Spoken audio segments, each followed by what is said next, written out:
प्रणाम सर। मैं विनायक निगम आपका स्वागत करता हूं अपनी ये हिस्ट्री के वीडियो में क्षेत्रीय संस्कृतियों का निर्माण। ओके, तो चलो शुरू करते हैं।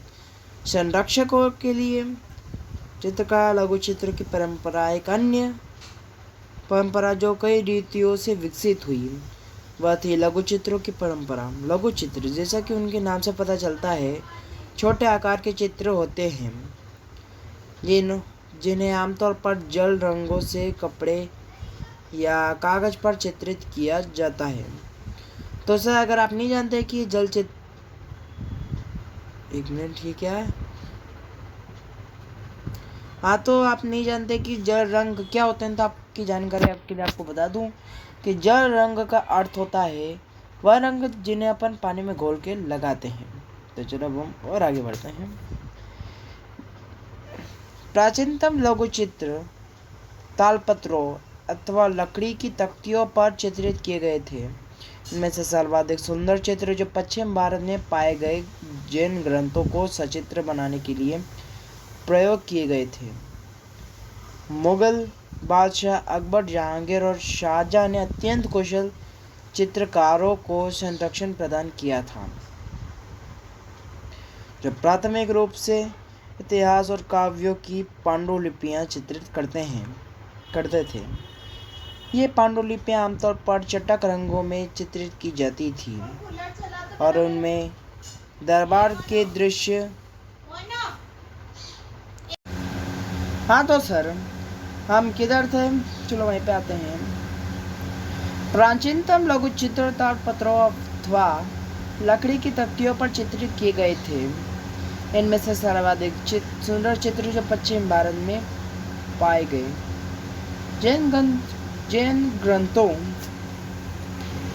ग्रंथों को सचित्र बनाने के लिए प्रयोग किए गए थे।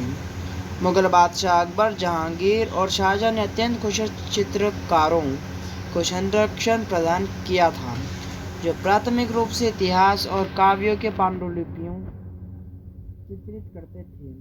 ये पांडुलिपियां आमतौर पर चटक रंगों में चित्रित की जाती थी और उनमें दरबार के दृश्य, लड़ाई तथा शिकार के दृश्य और सामाजिक जीवन के अन्य पहलू चित्रित किए जाते थे।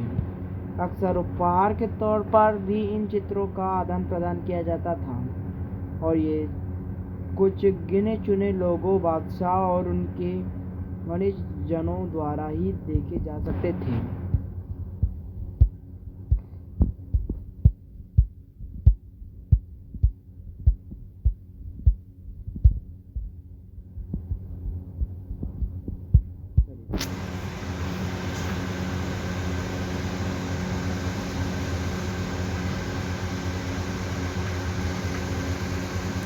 मुगल साम्राज्य के पतन के साथ अनेक चित्रकार मुगल दरबार छोड़ कर नए उभरने वाले क्षेत्रीय राज्यों के दरबारों में चले गए। परिणाम स्वरूप मुगल की कलात्मक रुचियों ने दक्षिण के क्षेत्रीय दरबारों और राजस्थान के राजपूती राज दरबारों को प्रभावित किया, लेकिन इसके साथ ही उन्होंने अपनी विशिष्ट विशेषताओं को सुरक्षित रखा और उनका विकास भी किया।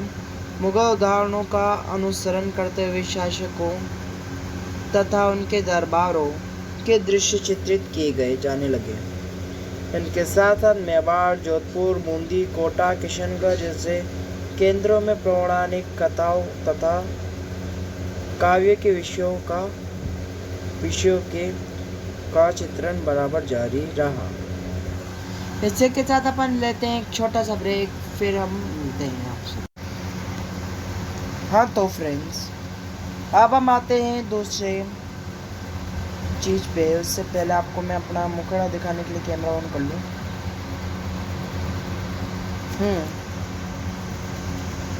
राजस्थान के राजपूती दरबारों को प्रभावित किया, लेकिन इसके साथ ही उन्होंने अपनी विशिष्ट विशेषताओं को सुरक्षित रखा और उनका विकास भी किया।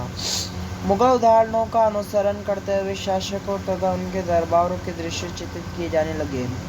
इनके साथ साथ मेवाड़, जोधपुर, बूंदी, कोटा और किशनगढ़ जैसे केंद्रों में पौराणिक कथाओं तथा काव्य के विषयों का चित्रण बराबर जारी रहा। ऐसे ही एक अन्य क्षेत्र था आधुनिक हिमाचल प्रदेश के इर्द गिर्द हिमालय की तलहटी का इलाका। होली खेलते हुए महाराणा राम सिंह द्वितीय राजपूत लघुचित्र कोटा।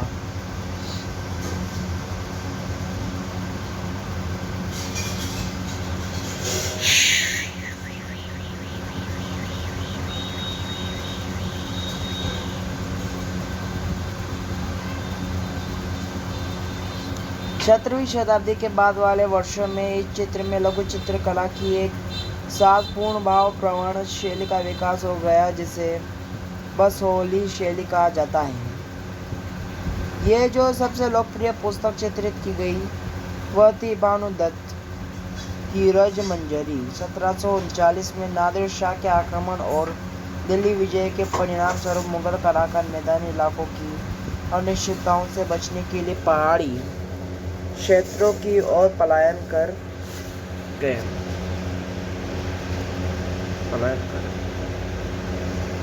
कृष्ण राधा और उसकी सखियां पहाड़ी लघु चित्र कांगड़ा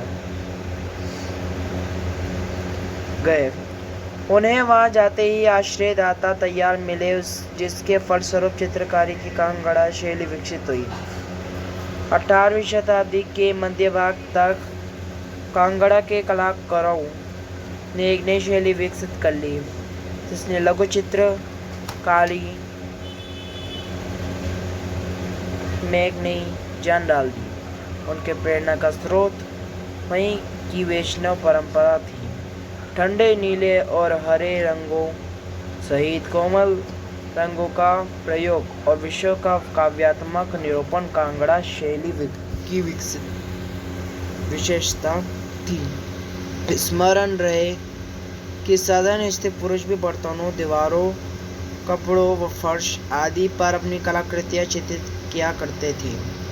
कला के इन नमूनों में से कुछ ही बच पाते थे के विपरीत लघु चित्र राजमहलों में सावधानीपूर्वक रखे जाते थे, जिससे वे सदियों तक सुरक्षित रहते थे।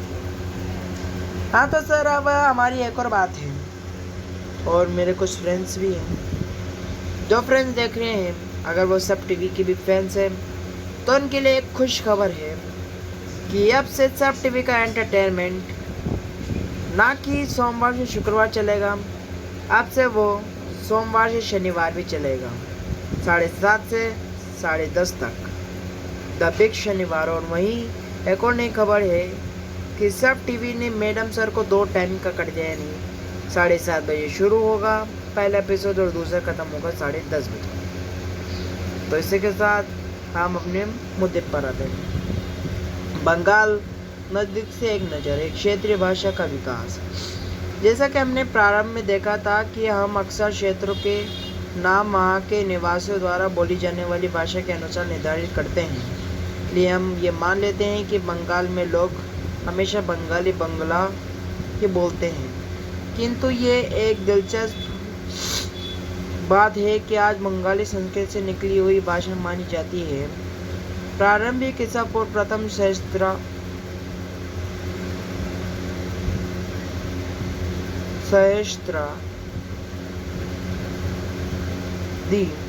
के मध्य भाग के संस्कृत ग्रंथों के एक अन्य भाग से पता चलता है कि बंगाल के लोग संस्कृत से उपजी हुई भाषा नहीं बोलते थे। तो फिर नई भाषा का उद्भव कैसे हुआ? ईसा पूर्व 4वीं-3वीं शताब्दी से बंगाल और मगध दक्षिण बिहार के बीच वाणिज्यिक संबंध स्थापित होने लगे थे, जिसके कारण संभवतः you look to that is Bengali अभिलेख संस्कृत का प्रभाव बढ़ता गया होगा। 4वीं शताब्दी के दौरान गुप्त वंशीय शासकों ने उत्तरी बंगाल पर अपना राजनीतिक नियंत्रण स्थापित कर लिया और वहाँ ब्राह्मणों को बसाना शुरू कर दिया। इस प्रकार गंगा की मध्य घाटी के भाषाई तथा सांस्कृतिक प्रभाव अधिक प्रबल हो गए और 7वीं शताब्दी में चीनी यात्री हुयान सांग ने पाया कि बंगाल में सर्वत्र संस्कृत से संबंधित भाषाओं का उपयोग हो रहा।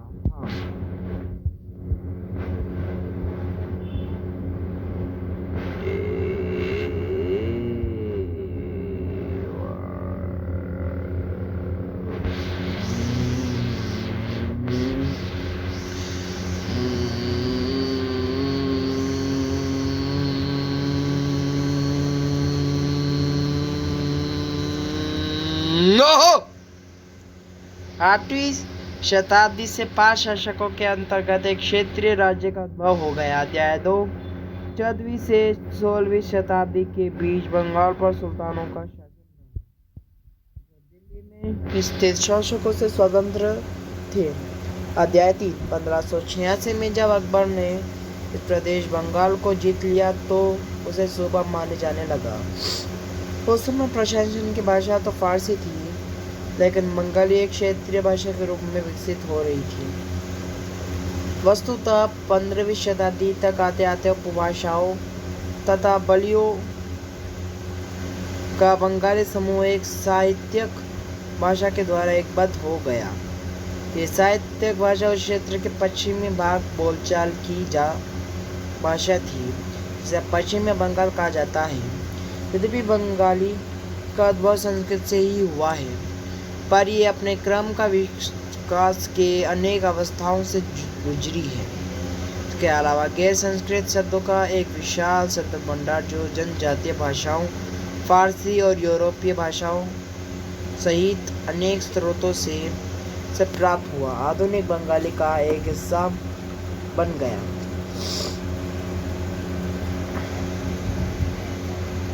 बंगाली के प्रारंभिक साहित्य को 2 श्रेणियों में बांटा जा सकता है। एक श्रेणी संस्कृत की ऋणी है और दूसरी उससे स्वतंत्र है।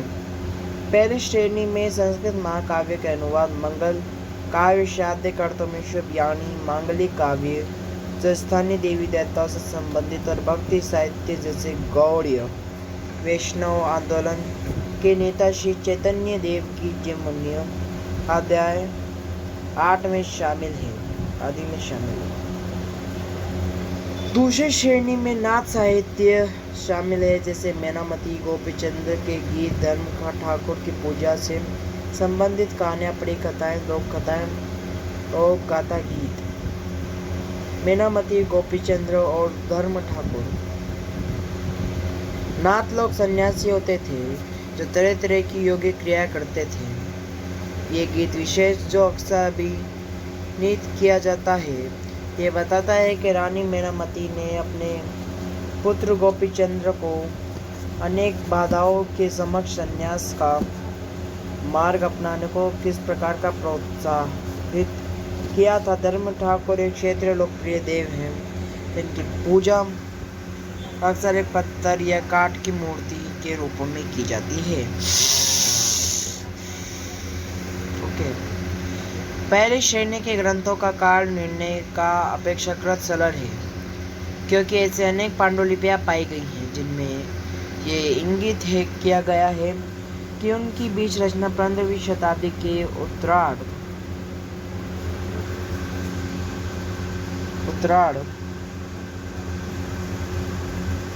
और 18वीं शताब्दी के मध्य भाग के बीच गई थी। दूसरी श्रेणी की कृतियां मौखिक रूप से कहा सुनी जाती थी, इसलिए उनका काल निर्णय यही सही नहीं किया जा सकता है।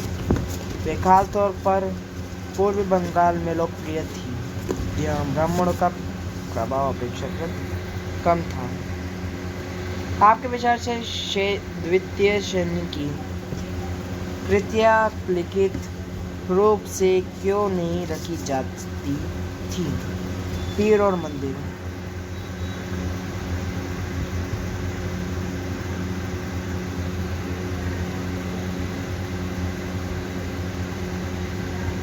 ये पीर और मंदिर अपन आखिरी बार पढ़ेंगे, तो ऐसे बाद में पढ़ेंगे ऐसे के साथ। Bye bye.